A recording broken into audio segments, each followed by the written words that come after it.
backing on one side and paper backed on the other. So you're going to want to put this paper side down.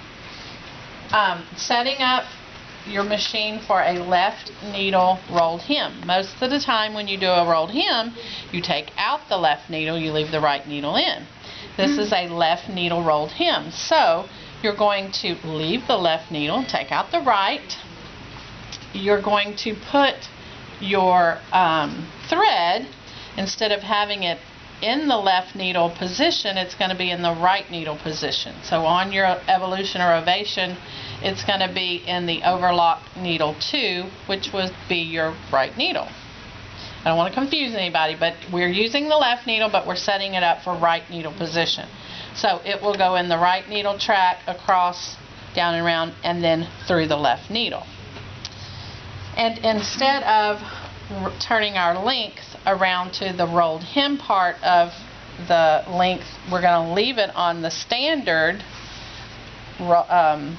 stitch length and put it on about 0.75. So I have threaded, of course, if you've ever tried to thread your loopers with this stuff, it doesn't go through the ports. It's not going to shoot your thread out. So I had to do a little thread nest and kind of shot my thread through there and caught the tail end of that, which I can demo at another time. But I'm using, it's just some pearl cotton, I think they call it, crochet thread.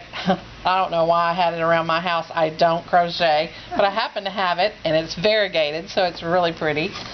But we're going to go ahead and set the stitch selector down to D for rolled hem.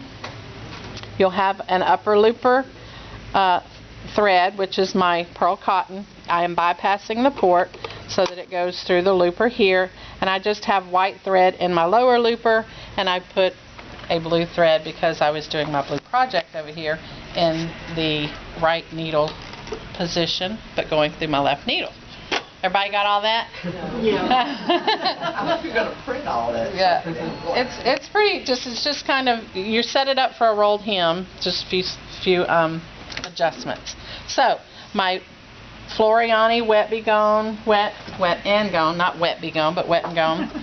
Paper side down, fuse side up. So I'm going to lift up my presser foot. I'm going to run it just along the side of my blade. I don't want it to cut it off. And then I'll lower my presser foot. Oh, it actually fit this time. I'm not going to have to try to do it with my hand.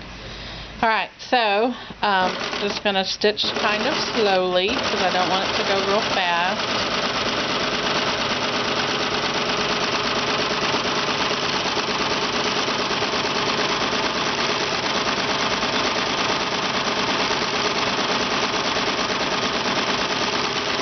I think this would be interesting to try with the wave stitch, by the way.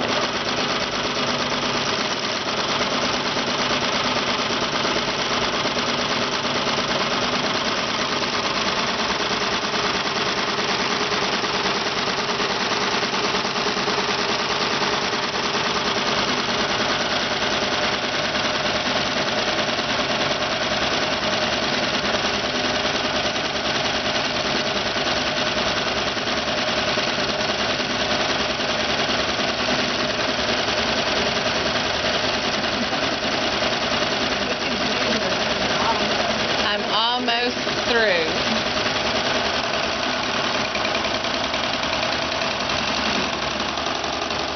Alright, so there we have this.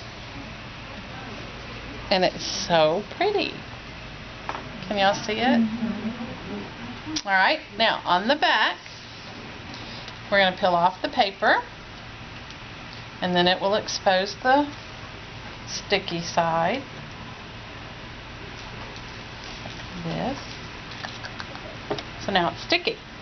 So you can put it to something, then sew it down, use it as a braid. Like she was saying, just braid them. And then once you've washed it, it would go away. The webbing would go away. But what I did was I clipped these, it would have been the lower looper actually pulled my needle thread to the back. So I clipped those needle threads, and then when I did that, it kind of pulled all these pieces apart, and I stuck it to the fabric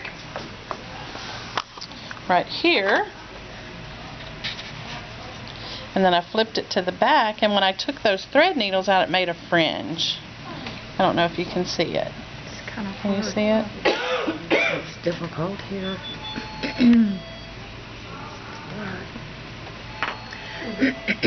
But it made a really pretty little fringe. I don't know if y'all can see it out there. So then when I turned it to the back, I did it here and sewed it down and then flipped it to the back, and this would be the bottom of my project.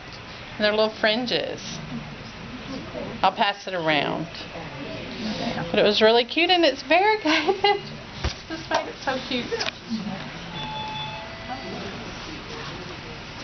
That Huh?